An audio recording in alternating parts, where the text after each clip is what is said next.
Kunja Bihari. Jaya Radha Madhava Kunja Bihari. Jaya Radha Madhava Kunja Bihari. Jaya Radha Madhava Kunja Bihari. Gopi Janaballabha Girivanadari.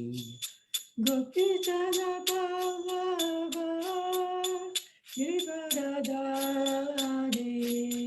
Gopi Janaballabha Girivanadari. Gopi Janaballabha Girivanadari. Yasodanandana Braja Janarajana. Yasodanandana Braja Janaranjana. Yasodanandana Braja Janarajana. Yasodanandana Braja Janaranjana. Yamunatira Vanachari. Yamunatira Vanachari. Yamunatira Vanachari. Yamunatira Vanachari. Jaya Radha Madhava Kunja Bihari. Jaya Radha Kunja Bihari. Gopi Janavallabha Girivanadari. Gopi Janaballabha Girivaradari.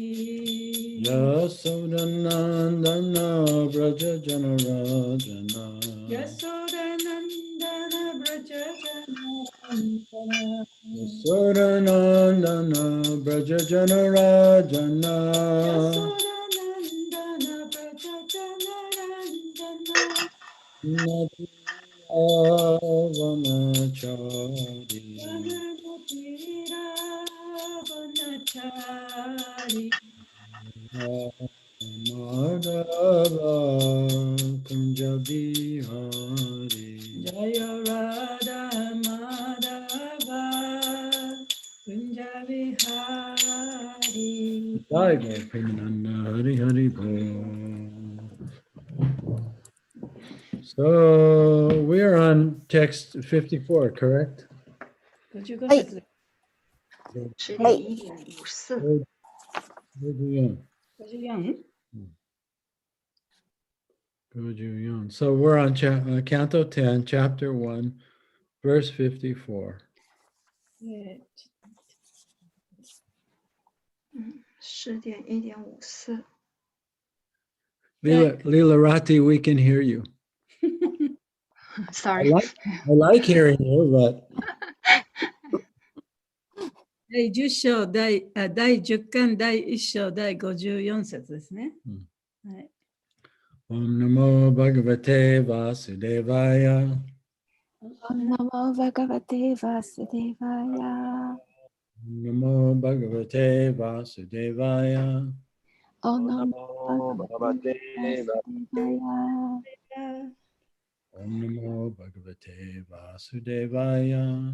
Om Namo Bhagavate Vasudevaya. Shri Vasudeva Uvacha. Shri Vasudeva Vacha. Na yasyaste Bhayam Samya. Nayaste Vayam. Yadvai Saha Sarirabhak.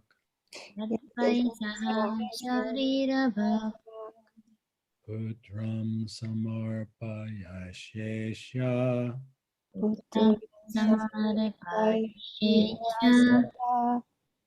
Yaste Bhayam Utitam.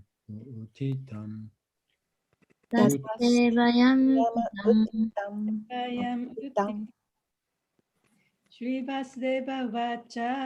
Shri Vasudeva Vacha. バーチャてバヤムソミャ Nahi asyaste bhayam saumya. ヤスバヤムサウミヤ ヤドバイサハシャリラッバヤドバイサハシャリ Sharira ー Puram samarpa ウトラサマスイエスヤヤタステバヤムウッティタムヤタス Te bhayam nukitam. シリバスデーバウバーチャ Vivasudeva vacha. ナヒアヤスデバヤムサウミヤン Nahi asyaste bhayam saumya. ヤドバイザハサリラバク Yadvai プトランサマルバイシュエアスヤ Puram samarpaヤタスデバヤムウッティタム Taste bhayam. シリバスデバウバーチャ Vivasudeva vacha. ナヒアシャステバヤムサウミヤ Nahi asyaste bhayam saumya. サウミヤ ヤッバイサハシャリラバク Yadvai ヤ saha ドバイサ sharira ハシャリラバク Hmm. プトランサマルピャヤシェシャ プトラン samarpa ishesha.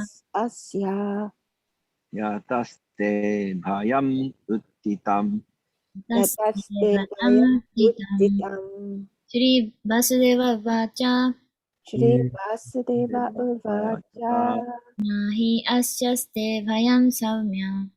ナヒアスヤスデバヤムサウミヤ Yadvai saha sharira vak. ヤドバイサハシュリラバク Putram samarpa ishesha. プトランサマルシュエスヤ Taste bhayam nutitam. ヤタステバヤムウッティタム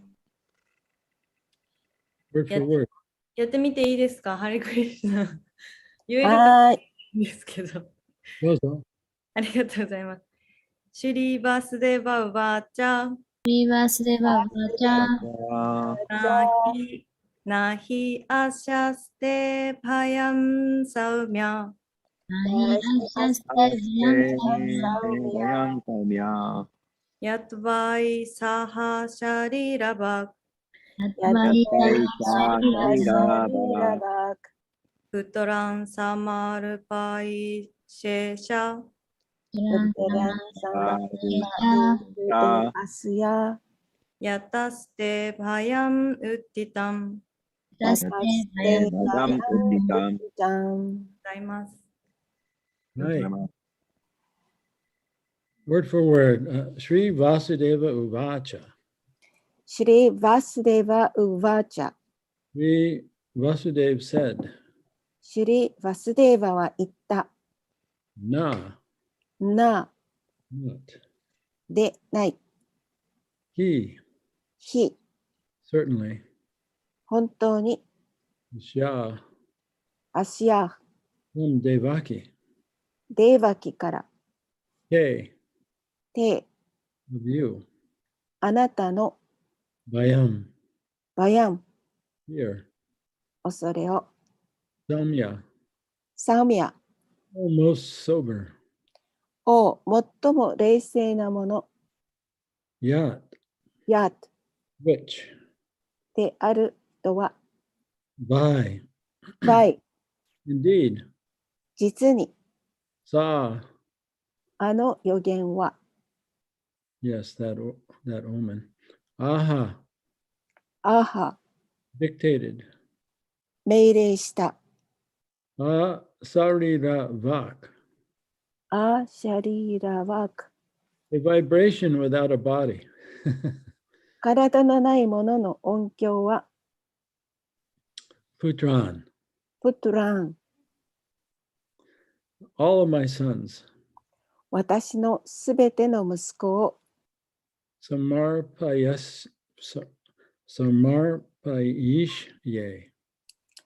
サマルパイシュへ I shall deliver to you.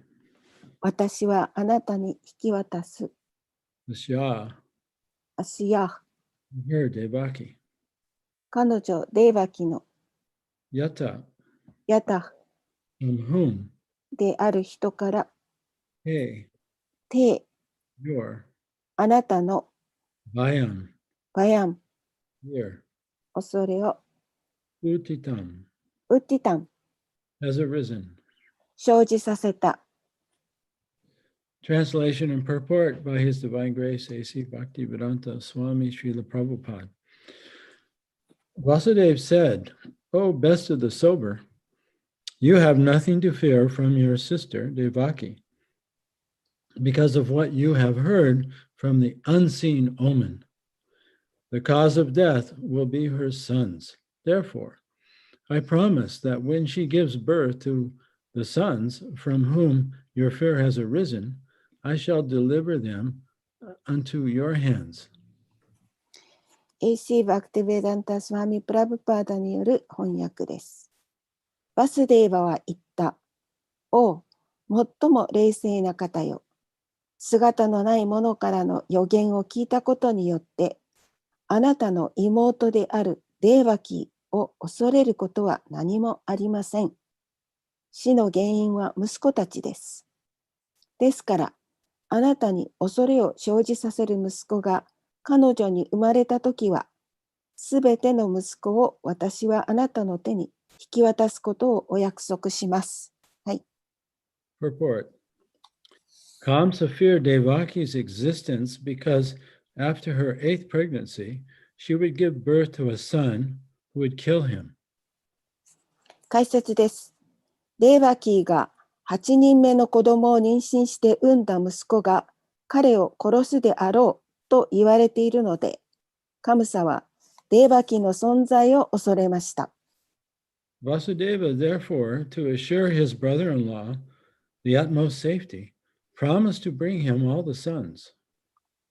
ですから、バスデーバーは義理の兄弟に最大の安全を確信させるために、すべての息子を連れてくると約束しました。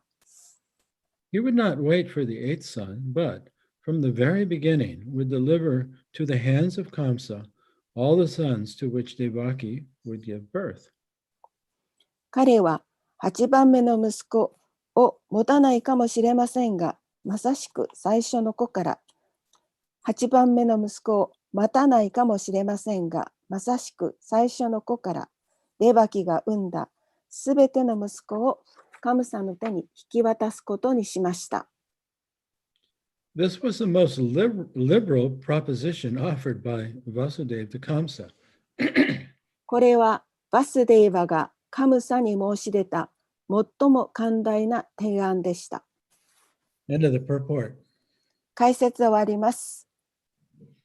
Om Agana Tamirandasha Gananjana Salakaya Chaksun Militam Yena Tasmain Shri Guruve Nama Nama Om Vishnu Padaya Krishna Prastaya Bhutale Srimakti Bhakti Vedanta Swami Niti Namane Namaste Saraswati Devi Gauravani Pacharane Nirvishesha Sunyavadi Paschatya Deshatarane Jai Shri Krishna Chaitanya Prabhu Nityananda Shri Advaita Gadadhar Shivasari Gaur Bhaktavrinda Hare Krishna Krishna Krishna Hare Hare Hare Rama Rama Rama Hare Hare Panchakalpa Tarubhyascha Kripa Sindhu Bevacha Patitanam Pavanebhyo Vaishnavebhyo Namo Namaha.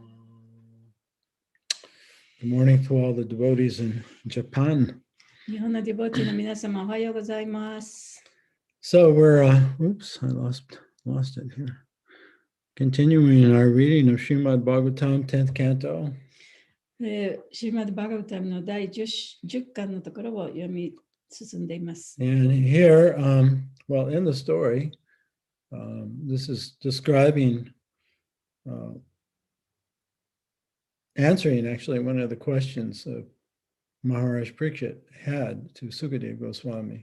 でこのお話の中で、マハラジ・パリクシットがスカデヴ・ゴスワミにした質問の答えが書かれています。And he wanted to know the details of Lord Krishna's birth.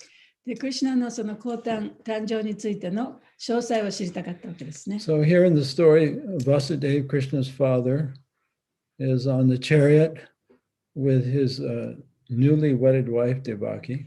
でこの場面は、バスデーバが新婚の奥さんのデバキと一緒に馬車に乗っている場面です。And Devaki's brother is driving the chariot in honor of the newly wedded couple. でデバキのお兄さんがこの新婚の夫婦をお祝いするために御車となって馬を引いているところですね。And as they're driving towards Vasudev's house, this voice from the sky tells Kamsa and tells everyone that the eighth child of Devaki, which will be Krishna, will kill Kamsa. で、その馬車を引いているところにどこからともなく空からデバキの8人目の息子が、それはクリシュナなんですけどね、その息子がカムサを殺すであろうというその予告がされました。It's interesting. In the Sanskrit it says Asari Ravak means a voice with no body. で、サンスクリット語ではア・シャリラ・バクと言ってますね。で、その英訳が体のないバイブレーション、音の響きというふうになってます。And in English, we describe it as a voice coming out of the sky. でだから、英語ではその、空から聞こえてくる声とかね。日本語でもそうですよね。Yeah, so everyone heard this voice. で、この声はもうそこにいて誰もが聞こえたんですね。But of course, the only one who had to be concerned about the voice was Kamsa, because the voice was directed towards him, telling him. でもこの声はカムサに向かって語られた声であったために、カムサはそれにとても心配したわけですね。So because he's a demon and only concerned about his own self, he immediately grabbed the hair of Devaki and put his sword up to her throat, and he was going to kill her. で悪魔の本質として悪魔は自分のことしか興味を持ってない。だからもう直ちに自分の妹の髪の毛を掴んで、喉元にその刀を突きつけました。And so these verses, Vasudeva has been trying to pacify Kamsa to save his wife's life.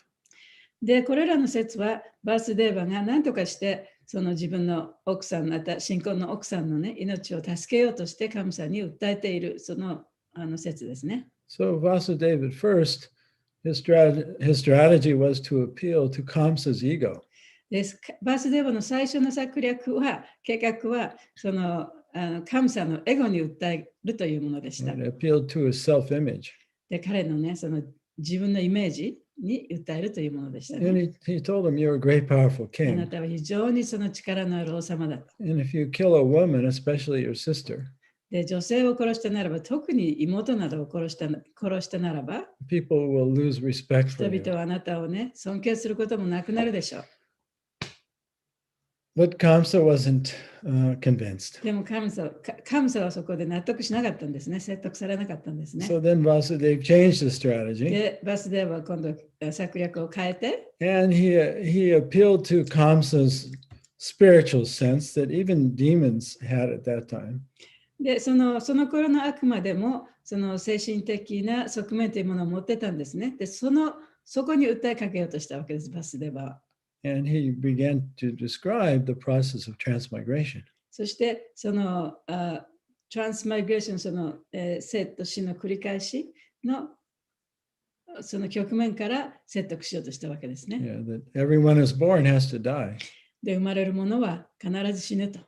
And based on our thoughts or our consciousness and our previous activities at the time of death, we have to go into another body. で、死の瞬間に自分が持っている意識に応じて、そしてその生のさまざまな活動に応じて、私たちは次の生を受けなければいけないと。And he particularly, Vasudeva said, if you if you live a life that's envious of others, で特にそこでバスデーバーが強調したのは、他の人を妬むようなその人生を送ってきたならば、so when we say envy in our philosophy, it doesn't just mean wishing you had something that somebody else has. その哲学的な意味で、その妬むということは、ただ他の人が持っているものをまた自分もあったらなと思うということだけではないんですね。It means to treat people with a mean spirit, with ill will. それは人々に悪意を持って接するということでもあります。And so Vasudeva says, whatever meanness or whatever cruelty you put out to another, or as you treat another, that's going to come back to you in your next life. で、その相手の人、あるいは相手の生命体にその残虐な思いを持って接すれば、あるいはその残酷な風に接したら、それはあなたにも返ってくるんですよと。Yeah, so if you live your life very selfishly and you're not concerned about the effect you're having upon others, in your next life you'll be in a lower position and you'll have to suffer. で、自分のことばかり考えて、相手のことを考えずに、相手の苦しみを考えずに、そういった人生を送ってきたならば、次のせいであなたは苦しまなきゃいけないでしょう。But Kamsa didn't care about his next life because demons don't care about their next life. でも悪魔というのはその来世のことなどはあまり気にしてないわけですね。だからカムサも自分の来世なんかどうなってもいいと思ってたわけです。Whether they believe in a next life or don't believe in a next life, they can't help acting selfishly now. で、その来世が本当にあるのかないのかにもかかわらず、今の自分がね、どういう状態にあるのかということにしか興味がないんですね。Right? They can't delay gratification. They have to have what they want now. で、今自分が望んでいるもの、それを手に入れたいと思う、その気持ちがものすごく強いわけです。So now we see again Vasudeva's shifting a strategy. で、ここでもってバスデーバはその策略をまたちょっと変えているというのがわかります。And now he's come up with a plan that's really painful for him. で、ここで自分にとっても非常にその苦痛なね、プラン、計画を彼に提示したわけですね。And of course, his immediate goal is just to save his wife's life. もちろん彼はね、今はね、まさにその自分の奥さんの命を助けなきゃいけないというその必要に迫られているわけです。So in this verse, he's offering to give all the children that Devaki gives birth to, upon their birth, he's going to give them the Kamsa to decide what he wants to do with them. All the boys, right? Yeah. で、バスデバはそのカムサにね、デバキが産んだ男の子を全部あなたに差し上げますと、そういう約束をしてるんですね。Imagine if you made such a promise. で、そんな約束をしたことを想像してみてください。It would be such a painful thing 非常に苦しいね、ことですよね。to have to give because you made a promise that you had to give your child over to this person that was sure to kill them. で、約束したからには、その人にその約束を守らなきゃいけない。その人に子供をあげなきゃいけない。で、その子供はもう完全に殺されるということが分かってる。So Vasudeva, he didn't make this promise without careful consideration. Although he thought very fast, he didn't have much time. でもちろんバスデバはね、たくさんそれをどうしたらいいかということを考えている時間はなかったんですけれども、やっぱりこの結論に達するまでには、その頭の中で素早くいろんなことを計算して考えたわけですよね。So he thought two things. Well, maybe Kamsa will die before his first son is born. で、もしかしたら、その最初の息子が生まれる前にカムサは死ぬかもしれない。So maybe you won't have to give any of his そしたら children ね、 Kamsa. 子供をそのカムサにあげる必要はないですから。And if Kamsa doesn't die, and he does have to give his children to Kamsa, at least the eighth child is going to kill him. で、もしそのカムサが死なないで、カムサに子供をあげなきゃいけなかったとしても、少なくとも8番目の息子をカムサを殺すことになるだろうと。So he's making the best decision he can based on what he knows at this point. だから今の段階では自分が分かっている最善の方法を使ってね、その神様をね、なだめてるわけです。Yeah, so the main thing he needs to do right now is save Devaki's 今 life. 今やらなきゃいけないのは、何としてでもそのデバキの命を救うことなんだ。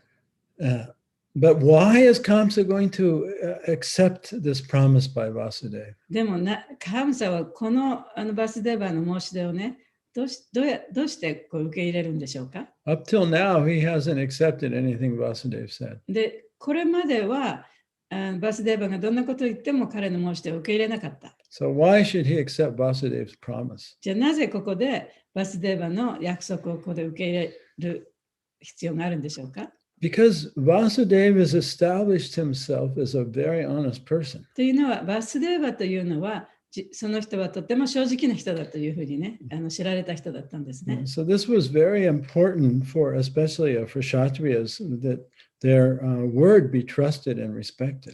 でクシャトリアにとって、そのクシャトリアの言葉が本当に信頼できるものだっていうことはとても大切なことでした。We know that King Yudhisthira, he was famous for never telling a lie.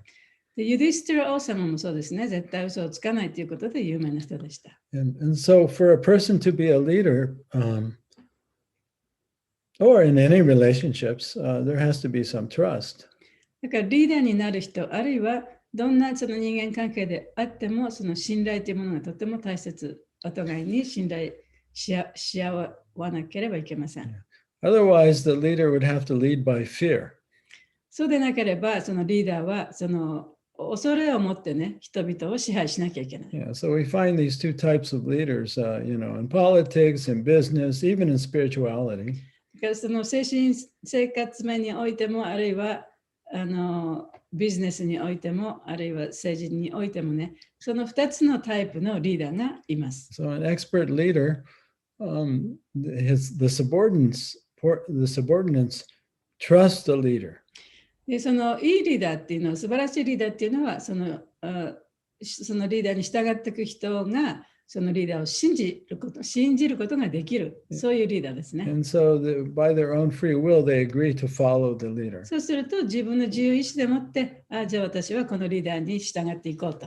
Yeah, so that works best in any situation, in business or in a spiritual group で or そ at れを home. ビジネスにしても、あるいはその精神的なグループにしても、その家庭の中でさえもね、そういう関係が一番うまくいく関係です。And then you have leaders like Kamsa それから神様のようなリーダーもいます。that simply people obey them out of fear.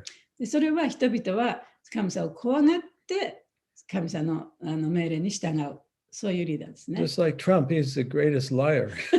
そういうこと、こういうことで言っていいのか分かんないけど、トランプもそうです。トランプさんもそうですね。あの人もちょっと嘘つきな人ですね。Yet everyone in his party obeys him. でも、その彼のグループにいる人たちはみんな彼の言うことに従います。But they obey him out of fear. もうそれは恐れから従ってるんですね。Because he's proven that if anyone doesn't obey him, then he will do whatever he can to destroy them. で、それはね、そのトランプさんが自分の言ったことに従わない人には、もうどんなことをしてでもその人をダメにしてしまうっていうことはみんな知ってたから。I read an interesting article the other day on Warren Buffett. I don't know if any of you are familiar with Warren Buffett. ウォーレン・バフェットっていう人がいるんですけれども、その人についてのちょっと面白い記事をこの間読んでみました。He's one of the richest men in America. ウォーレン・バフェットっていう人はアメリカでもその一番そのお金持ちの一人なんですね。And everyone is always interested in his financial advice. で、みんなその彼のその経済的な面でのアドバイスを聞きたいと思ってる。Because he's so successful. っていうのは非常に成功した人ですからね。At the same time, the guy actually lives a very humble life. でも彼は本当に質素な暮らしをしてるんですね。He lives in the same tiny house that he grew up in. で、自分が生まれて育った小さい家にずっと住んでます。And drives the same old car. で、昔と同じような小さい車にね、乗ってます。 And he gives away most of his money. で、自分が作ったお金をたくさん寄付しますね。Anyway, he was asked that, what do you look for in a leader when you want someone to run one of your companies? What is the quality you look for in that And that CEO. で、その人がね、インタビューで聞かれたことは、もしあなたのその会社の一つを経営するのに、その経営者にね、求めるその経営者の資格っていうのはどういうものですかっていうふうに聞かれたんですね。Yeah, and the interviewer was thinking, well, he should be very, very intelligent. で、インタビューした人は、そのリーダーになる人をね、とっても頭が良くなきゃいけないだろうとか、And have 5 different degrees from different でいろん universities. な大学のね、いろんな学士号とかを持ってなきゃいけないんだろうとか思ってたわけですね。And Warren Buffett said, no, I just look for one quality. しかし、ウォーレン・バフェットは、いや、私はたった一つのね、その資格しか見ませんよって言ったんです。Does the person have integrity? その人が本当に誠実かどうかっていうことです。Is their inside the same as their outside? その人の中身と外身が同じかどうか。Or is the outside the same as their inside? で、その人の外見と中とが同じかどうか。Can we trust them to do what they say? その人が言ったことをね、ちゃんと信用できるかどうか。Yeah. So can I trust this person? この人を信じることができるか。And can the workers at my company trust this person? で、その会社の中で働いている人々もこの人を信用できるか。Yeah. So the only reason Vasudev's proposal to Kamsa is successful is because Kamsa knows that he can trust Vasudev's word. ここでバスデーバの言葉が、神様をこうやってなだめて、神様がその彼の申し出を受け入れたのはなぜかというと、それは神様がバスデーバがそういう信頼できるカシャトリアであったということを知っていたからなんですね。He knows that Vasudeva would never lie or not remain true to his word. でバスデーバが絶対嘘もつかないし、自分の言ったことにね、反したこともしないということをちゃんと知っていたわけですね。Yeah, so if Vasudeva promises to bring his male children to Kamsa, Kamsa knows that he'll keep his promise. でバスデーバがここで自分の息子たちをね、これから生まれるだろう息子たちを神様に連れて行きますと言ったら、絶対それは彼はそうするだろうということを神様は分かってたわけです。Yeah, that's what a great personality Vasudeva is, really. でそのくらいバスデーバっていう人は素晴らしい人だったんですね。Yeah, so he's called Sri Vasudeva. だからこそ、シュリー・バスデーバというふうに呼ばれています。So even before he becomes the father of Krishna, he's already celebrated as a great and trustworthy personality. 彼がクリシュナのお父さんになる前からね、でそのバスデーバという人はそういう素晴らしい信用できる人だということで知られていました。Yeah, so Vasudeva said, this should alleviate your fear, Kamsa. If I bring you all the male children, then you can do what you want with them, then you have nothing to be afraid of. でね、ここでこうやって私がこういう約束したから、これであなたの心をなだめられるでしょうと。で、こうしたらもうあなたが恐れることは何もないでしょうと言ったわけですね。Okay, so I'll just open it up for any comments or questions before we finish today. 今日終わる前にコメントとか質問とかありましたらどうぞ。感想。はい。政治やビジネスの世界でも正直さが大切だっていうのを教えてもらってありがとうございました。もうそういう世界ではいつも日本もそうなんですけど安倍総理だっていっぱい変なことしてるけどなんか分かってるけどみんなアキューズっていうのかな、訴えられないような仕組みになってるんですけど、やはり、ヴェーダの教えの中でそういうクシャトリアっていうか支配階級の人は正直さが一番だっていうのを教えてもらったようでよかったです。That was good to know that the ruling orders, Kshatriya should have trustworthy character, at most character, you know. And then because nowadays, especially the political world or the economic world, there's so many liars and so many hidden things are happening. And but the Vedic system, so the trust is most utmost quality for the rulers. Yeah, this made me think also, it doesn't mean that the ruler or the CEO of a company or some spiritual leader, it doesn't mean that they're perfect. それはね、その精神的なリーダーとか、あるいは会社のその社長さんがね、完全であるべきだということではないですよね。But if they do make a mistake, でも、間違いを犯したら、then they admit it right away rather than trying to cover it up or hide it. でそれを隠したりね、なんとかこう、うまくひねり潰そうとしたりしないで、正直にそれを認める。Yeah. Which also will tend to increase, everyone's trust. でそうすることによって、他の人の信用度も高まるね。Yeah, so really, we can't really have a functional relationship in a family or in a company or in an organization or amongst each other without trust. でそういうそのお互いに信頼を持たないと、家族の中でもそうだし、人間関係もそうだし、もちろんその精神的なグループの中でも、あるいは政治の中でもそうですね。いろんなことがやっぱりうまく回っていかないはずですね。Yeah, and so even if the trust is broken, then in a relationship, then it has to be reestablished as well. で例えば人間関係の中でその信頼が失われた時も、またそれをね、やっぱり信頼を高めていく努力をしなきゃいけない。Otherwise, eventually the relationships become very weak. そうでなければ関係そのものが非常に弱いものとなってしまいます。Thank you, Chaitanya Mangal, for your consult. ありがとうございます。サチュデバプラブ、ハレクリシナ。Hare Krishna Nitai Prabhu. おはようございます。こっち朝です。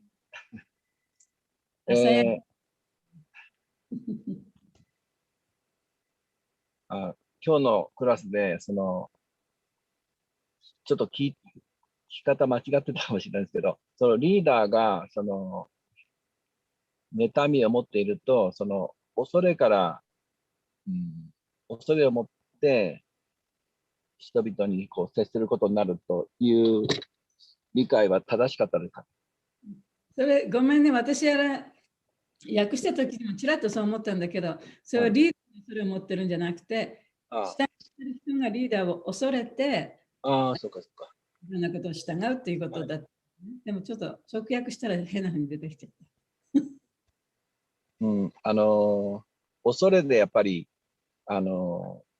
奉仕が、恐れが原因で奉仕をするっていうことは僕はよくあるんですけど、そうすると、みんなもそれ感じるから、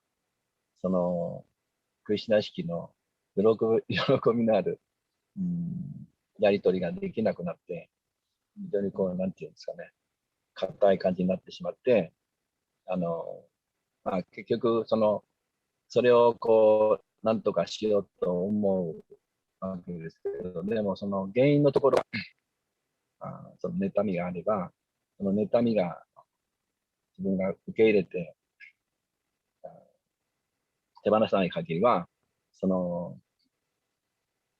ハッピーな、なんていうんですかね、人間関係っていうのは、できないということを、痛いほど感じます。ありがとうございました。So he feels, sometimes he does, even the devotional service, he does out of fear of how other people think, so how other people look upon him. And so having all this like enviousness or these kind of negative feelings, then the relationship becomes not very good, And so he feels in order to have a happy service attitude, you really have to not have these fears. ということですね。ありがとうございました。Yeah, I mean, in a sense, we're all little Kamsas. そう、まあ、ある意味でね、私たちはね、その小さい神様ですからね。But at the same time, our fear is an innocent one. でも、同時に、その私たちの持っている恐れっていうのは、その無垢というかね、あまりこのものすごい強い悪意から来てるものではない。Because we're all born as innocent and dependent, little babies. で、私たちはみんなね、その本当に無邪気な純粋なね、赤ちゃんとしてこう生まれてきたわけじゃないですか。And we actually don't receive pure love and acceptance. で、本当の意味での純粋な愛とか、純粋な認識を受けて育ってきたわけではないです。Our parents didn't either.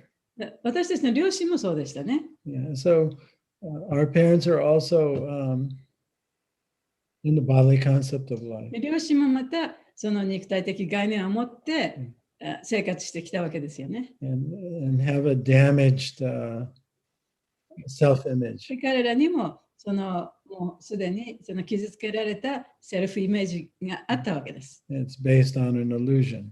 でそれは幻想に基づいたものでした。And that's how we take birth into that situation. でそういう状況の中に私たちは生まれてくるわけじゃないですか。And then we also have a damaged self-image. だから私たちの中にもね、そうやって傷つけられたセルフイメージがあっても不思議はないわけです。And we've forgotten our relationship with そ God, してそこでもう私たちは神との関係も忘れてしまったし、 who loves us で unconditionally. 神というのは私たちを本当に無条件で愛してくれる人だったのに、それも忘れてしまった。And so we spend our human life looking for outside of ourselves for that unconditional love. そしてその人生の中でね、そういう無条件の愛を求めてあちこちこうさまよってるわけですよね。And of course, no one can give us that で unconditional もち love ろんその無条件の愛を私たちに与えてくれる人は誰もいません、この物質界の中では。 because everyone is under the same illusion of とい who うの they は are. みんなが同じような幻想のもとに生きてるからですね。 Yeah, but we're performing devotional service. でも私たちは献身奉仕をしている。 And sometimes we perform it out of fear of what others think about で、 us. その right? 献身奉仕も他の人にどう思われるかなっていうそういう恐れからやってしまうこともある。 So that's really not unusual. That's normal because we are, you could say, we have this disease of ignorance. それはね、自分はその無知という病に侵されてるから、それはもうしょうがないと言ったらあれですけれども、あまり責めるべきものではないですね。 The important thing is 大切なことは、 that we are able to see when we're performing devotional service out of fear or out of wanting, approval, from others. でその大切なことは、その自分が献身奉仕をしているときに、その自分はその恐れからやっているのか、あるいは他の人にこういうふうに思われたいからという意味でやっているのか、それに、その自分の心に気がつくことが一番大切なんですね。 Which is a kind of weed, that in our heart that is growing around our devotional creeper. でそういう恐れとかっていうのは、自分のその心の中にある献身奉仕の木の周りに生えている雑草を見抜くことにもなります。 Yeah. So if we see that weed, we see that fear of wanting other people's approval. でそういうね、雑草、結局他の人から認めてもらいたいというような欲求がある、その雑草を見たときに、 That's a good thing. それ素晴らしいことなんですよね。 That takes a lot of honesty. でそれを見るということは非常に自分のその自分に正直にならないとそれは見れない。 It also takes higher consciousness. そして高い意識がないとわからない。 And then we admit this fear that we have and to Krishna. でそれが分かればね、自分はこういう恐れを持ってるんだ、自分はこういうね、人から認めてもらいたいという欲望があるんだということをクリシュナにね、告白すればいいんですね。 And this is the process of surrender. でそれがクリシュナに身を委ねるという過程なんです。So that's really that's our sadhana, それこそが私たちのサダナです。 is to recognize, the darkness of ignorance, で、その無知の暗闇というものをちゃんと認識して、and then admit it to Krishna, そしてクリシュナに認めると。 and then depend upon him. そしてクリシュナに頼る。 Yeah, so that being able to recognize, our fear and then admit it to Krishna, that's really the solution to our problem. だから私たちの問題の解決策っていうのは、そういう暗闇をちゃんと自分で見つけ出して、それをクリシュナに委ねる、その過程が大切なことなんですね。 So it's really a very courageous thing to do. それはとっても勇気のいることでもあります。 And it's also,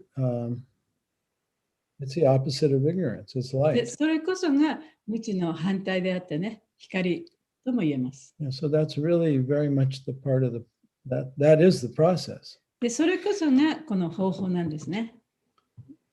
このそうクリシュナ意識の方法なんですね。 So you admitted that to us and you admitted to Krishna, then you're free. だから、ニタイさんも今ね、自分でちゃんとそれを認めて、そしてクリシュナにそれを委ねたから、じゃあ今度はあなたは自由になりましたね。 Well, you're free in that moment. この瞬間ね。 And that's the process of liberation だ and から freedom. それ Right? が解放の過程なんですね。で、はいそれを何回も何回も繰り返していく、その過程の一つとして、今の瞬間は自由になった。 Right. So that's the humility that Lord Chaitanya is talking で、 about. それこそがチェイタニャ神が私たちに教えてくださった謙虚さということでもあります。 And so honesty and humility go together. だから正直さと謙虚さっていうのはもう一緒になるものなんですね。はい一緒に存在しなきゃいけないものなんですね。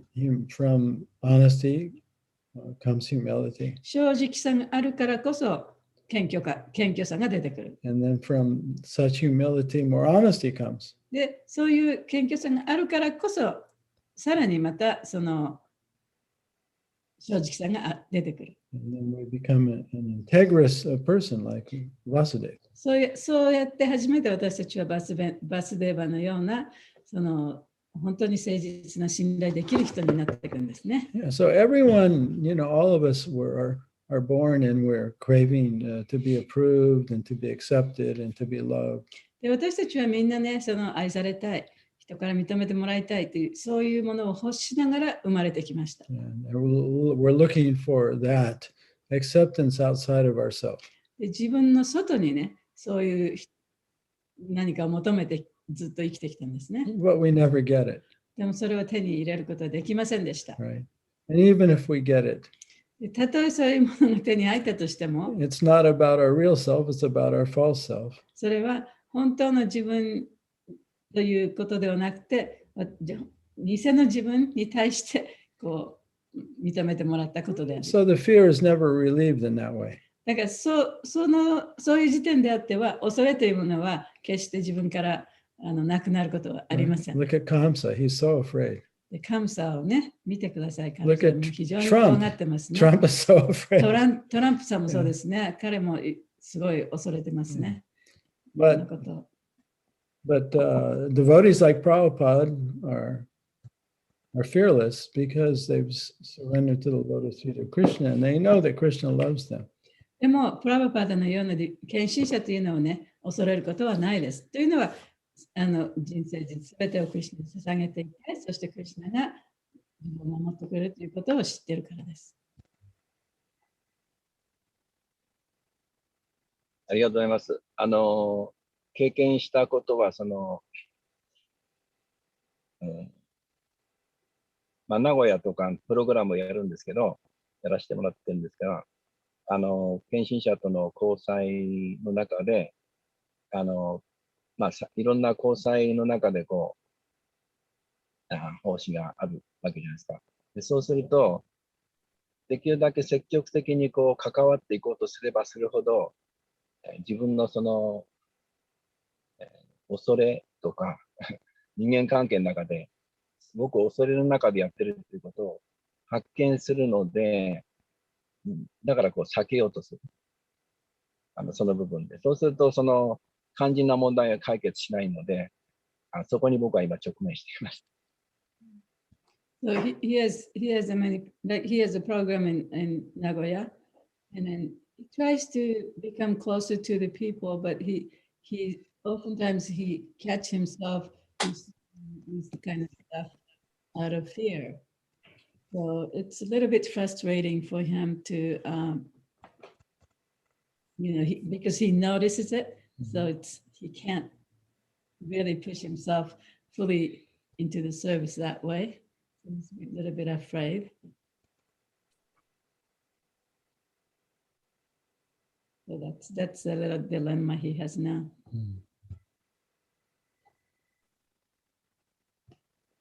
Well, the main thing is not so much that we have to change our activities. いや、まあ、大切なことはね、私たちの活動そのものを変えるということではないんですよね。It's just the consciousness that we do it in. で、それがどういう意識で自分がそういうことをやってるかっていうことを見なきゃいけない。Yeah. So it may be that we are doing certain activities out of fear. で、例えばね、その恐れの感情からある活動をしていたとするね。So, we don't have to do that activity if we don't want to. で、それが本当に自分がやりたくないんだったら別にやる必要もないと。If we're just doing it because we're worried about what people will say 他の or 人が won't say. 他の人に何か言われるんじゃないかとかね、他の人がどう思うかということばっかり心配してやってるんだったら別にやる必要もないんじゃないですか。Yeah, so the best way to deal with fear is to face it head on. その恐れとね、向き合うにはどうしたらいいかというと、本当に恐れそのものと自分を向き合わせることが一番いいんだ。Yeah, so that may mean changing our behavior. それは自分のその行為あるいは行動を変えることかもしれない。Or it may just be an adjustment in our attitude and motivation. あるいは自分の動機や自分の態度をちょっとね、こう調節しなきゃいけないことかもしれない。Yeah. So if it's some activity that you really want to do and you're not just doing it to please others. で、もし例えば自分が何かをやりたいと、こういう奉仕をやりたいと。でも、その、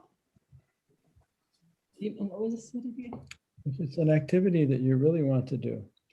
でも自分は本当にこの活動をやりたいと、そういう活動があったとしたら、Like the preaching program in Nagoya. 例えば名古屋でのね、プリーチングのプログラムとか、If it's something you really want to do, then you can keep doing it. で本当に自分がやりたいことだったらどんどんそれを続けていけばいい。But if you're doing it just because you're afraid of what people will say if you don't do it, でも自分がそのプログラムをやらなかったら他の人にいろいろこういうふうに言われるんじゃないかというその恐れを持ってやっていたとしたら、 then you can either not do it or you can change your motivation. その自分の動機を変えていくか、あるいは別にやらなくてもいいと。Of course, I'm not saying, I'm just using that as an example. I'm not saying that's why you're doing the program in Nagoya. それはちょっと見本として今その話をしてるだけでね、別にそのニータイさんが名古屋のプログラムやらなきゃいいっていうことではないですよ。I think it just means just, examining what's really valuable to you. だから本当にね、自分の心の中を見て自分にとって本当に何が大切かということをまずね、観察してみなし、調べてみなきゃいけない。That's our inner life, our inner feeling. で、その自分の心の内面のね、感情は一体何なのかと。And then making our outer match that. そしてその感情と外側の行為、活動をマッチさせなきゃいけない。Yeah, so we want our inner feeling, our inner life to match our outer life. それが自分のその内面の生き方と外側の生き方をマッチさせるということなんです Yeah, ね。 independent of other people's approval or で、 disapproval. それは他の人にどう思われるとかね、そういうことは関係なく、自分がそういうふうに決めていかなきゃいけないことですね。So I think you're just going through that process. だから、ニータイさんは今そういうプロセスを多分踏んでる過程なんじゃないかと思いますね。That all humans are going through. もちろんそれ人間は誰でもその過程を踏んでるんですけどね。That's the path of awakening. Right? それこそがね、目覚めへの道でもあります。ありがとうございます。自分の内面と活動を一致させるっていうのは、本当に、ものすごくそうなりたいと、長い間望んでいます。ありがとうございました。ハレクリシ He's been wanting to do that, to match the inner self and an outer self. His activities and his inner feeling should match, you know. Yeah, He's been working on that for a long time. yeah, that's what second class and first class devotees do. これが第2級、第1級のディボーティーがやることです。It's boiling the milk, でミルクをね、沸かしてるようなもんで、 our own milk. 自分のミルクですけど。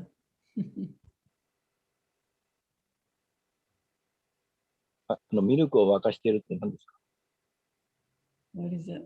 Boiling the milk? Oh, Prabhupada said at one point, he said, we don't have to endeavor to make so many devotees.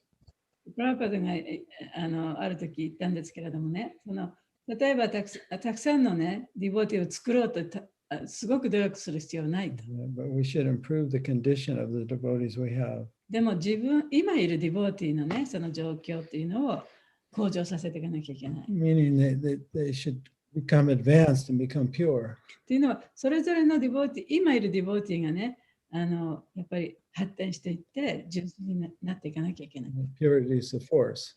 純粋さということこそがその力である。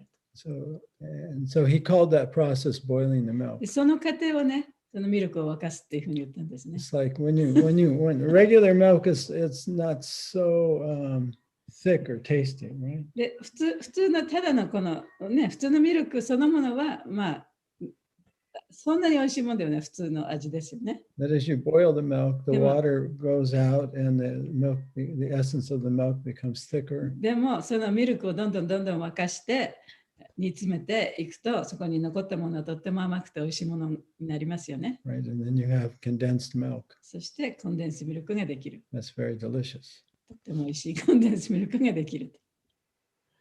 So all of us are boiling our own milk. でそうやって私たちはそれぞれね、自分のミルクを沸かしてるんだ。煮詰めてるんだってことだね、ボイル。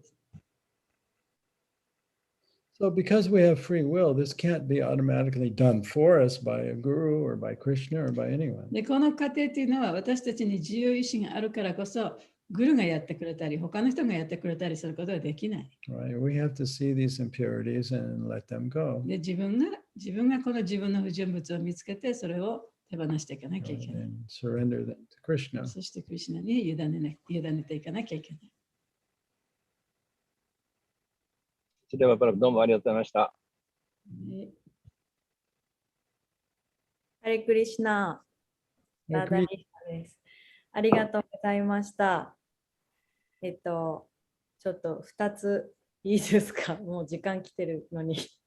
1つは今日のクラスの翻訳で翻訳を聞いて、今の時代とはちょっと違う感じに感じたのが、そのカムサに関してもバスデバに関しても、その姿のないものからの予言っていうのをすごい信じてる。なんかこう今だったらなんかこう、もしカムサ的な人が姿のないこう天からの声を聞いてもそんなことがあるはずがないって思ったり、そのバースデー的なこう人が説得するのにそんな姿のないものからの予言を信じるんですかみたいな風に言うんじゃないかなと思ったんで、それはなんかこうやっぱりカリユガが進んできて、みんながこう見えないものに対してその信じれないっていうのがこの進んでいってるからなのかなっていうのを一つ感じました。The one thing she thought was, there was a couple of things, but one thing she thought was, in the translation here it says, the vibration of without body, the unseen omen, is like even Vasudev and even Kamsa believes this unseen omen, right? But the people nowadays, they probably won't even believe whatever the omen comes on and says. then Vasudeva can say, are you stupid? Are you listening to this unseen voices, you know? So, but is it because the development of Kali Yuga, maybe these kind of qualities, the people doesn't believe in those, you know, things happening. Oh, it's one way to look at it. まあ、カリユガだからそういうことを信じるのが信じなくなってきてるっていうのは、まあ、一つの見方ですよね。People's consciousness has become even coarser. で、その人々の意識っていうのはね、非常にこう、粗野になってきてる。荒くなってきてる。And very distracted. で、もういろんなものにこう邪魔されてる。Yeah. Especially by technology. 特にそのテクノロジーによってそうなってますね。Yeah, and of course the belief that the old belief, the scientific belief that there's nothing beyond matter, that's also more prevalent in Kali Yuga than it was, you know, even 100 years ago. でもちろんカリユガの中ではね、その目に見えないものを存在しないみたいなね、科学がこうなんていうの浸透してるから。で、例えば100年前に比べても、もうさらにそういう傾向が強くなってるのは確かですね。Or especially when Prabhupada was preaching. That was prominent belief. Now not so much. 特にプラブパートがプリーチングをしてた時には、特にその目に見えないものは存在しないというような考え方が強かった。今はもっとちょっと発達してきたから、ちょっと考え方が変わってきたかもしれないですね。Yeah, there's even from scientific, you know, quantum mechanics and you know, other aspects of science are now much more open to the possibility of dimensions of existence beyond the gross matter. で、今の現在だったらやっぱりもうちょっとその科学が進歩してるから、その幾何学的なものからいろんなものをね、そういう科学的な目で見て、物質的にその形のないものも存在しているというような考え方もあります。So I've seen that in my lifetime. で、私の一生の中でもそういう変化が起こっているのを目撃しています。ありがとうございます。それともう一つが、私はここのクラスで、この、シュリーマド・バーガバタムのクラスでコメントをしたりするのが1年半、前ぐらいっていうか、すごい前は吐きそうなぐらいに緊張してたんです。もう手が震えて息ができなくて倒れそうなぐらいに緊張して、これはちょっと自分の中でもなかなか体験することのない緊張感なので、それで何て言うんですかね、そのサイキックな人というか、その人に話したら、その人はそれはあなたのその過去性のものですごくこれを乗り越えるのは難しいっていうふうに言われたんですよね。それでだからこれはコミットして、なるべくこれから吐きそうで倒れそうでもコメントしよう、できるだけコメントしようっていうふうに自分でコミットして、この1年半ぐらいですかね、大体もう言おうって思った時とか、ミュートを外す瞬間が手が震えて、もう喋ろうと思っても息ができないってこう溺れそうなぐらいに苦しくて、でも話してるとその苦しさとか手の震えが少しずつ今も落ち着いてきて、今日もよし言おうって決めて、そしたらドキドキしてきて指が震えてでも今話してると少しずつ落ち着いてきて、なんかそれは本当の私はいつも何かしながら耳だけ聞いてるんじゃなくて、ちゃんと参加してもっと知りたい、もっと学びたいっていうのが本心だと思ったから挑戦しようって思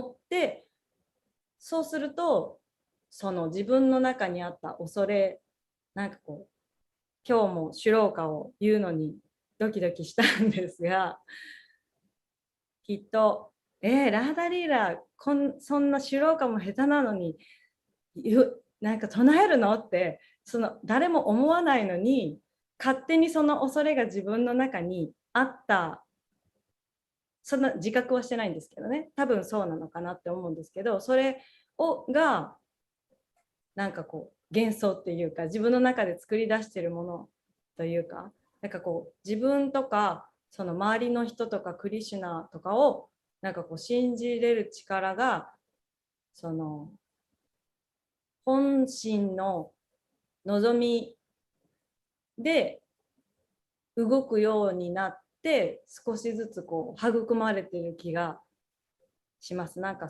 やっぱり不安、恐れとかは生まれるけど、それをなんかこう一個外から見れるようになったっていうか、でも今日の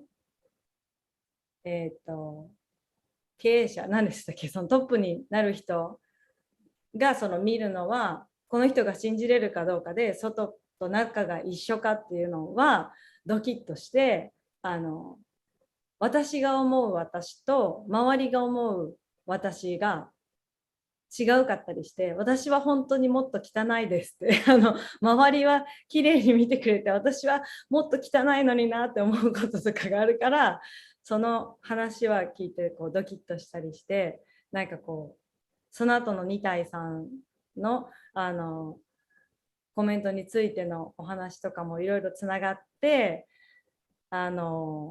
すごい今言葉にしてるのも普段から分かってたわけじゃなかった部分もあるので、なんかこう気づきがあったなと思いました。すいません、こんな長く喋っちゃってややこしいんですけど、お願いします。ちょっとまとめて話します。So, before every time she wants to say something in Bhagavatam class and stuff, she was so uptight and she was so nervous and it almost made her throw up. She was shaking and she couldn't talk. And then she talked to some psychic, and psychic said, well, that's from your past life and you can't help it, But she decided that she's going to try to say something, even though she feels like so terrifying.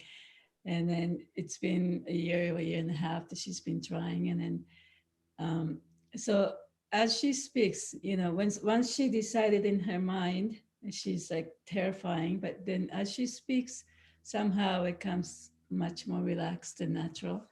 And then she noticed that's probably the true herself, and imagined herself is so different. But when she's speaking something like this, then her inner self just comes out and then becomes relaxed. And that was her, she noticed that. それからなんだっけその後なんだっけ、そういう気づきがあったということだね。はい。Facing your fears. でそうやって自分のね、恐れにこうちゃんと面と向かってるっていうのはとても素晴らしいことだと思いますね。Yeah, and you chanted the verse very well. このバース言った。She chanted the verse. 今日のほらバース説をね唱えたでしょ。とても Yeah. とてもうまく唱えられましたね。And it's not easy. 簡単なことじゃないですよね。Yeah, even if chanting the Sanskrit verses is, even after many years, still very hard for me. そう、私もってサチャデーバもね、何十年も唱えてますけど、そう簡単にはうまく唱えられません。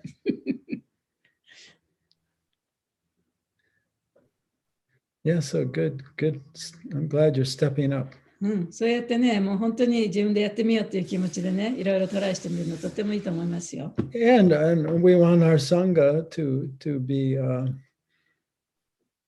accepting of everyone. で、このサンがね、こうやってみんなで集まることもね、やっぱりいろんな人がいて、いろんなことがあるけれども、みんなをね、こう一緒にね、みんなを受け入れられるようなサンガにしたい。Yeah, feel safe to be together with all our different faults. で、そうやってそれぞれの人がいろんな欠点を持ってるんだけれども、その欠点があってもみんながここで一緒にいられる、そういうサンガにしたいと思ってま And すね。 with that support, we get, encouragement to deal with our fears. で、そういうサポート、でお互いにお互いのその恐れというものをね、サポートしていく、そういう支え合っていく、そういうサンガになっていかなきゃいけない。でそういうものをさらけ出してもね、別にどうってことないようなところにしていかなきゃいけない。でそういう意味でね、勇気を出して言ってくれましたね。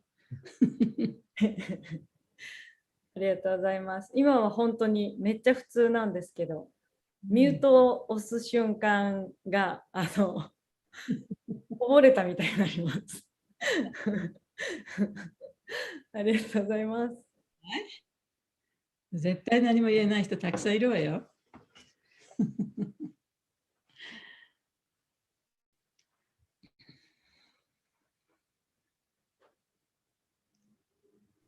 他にいないですか？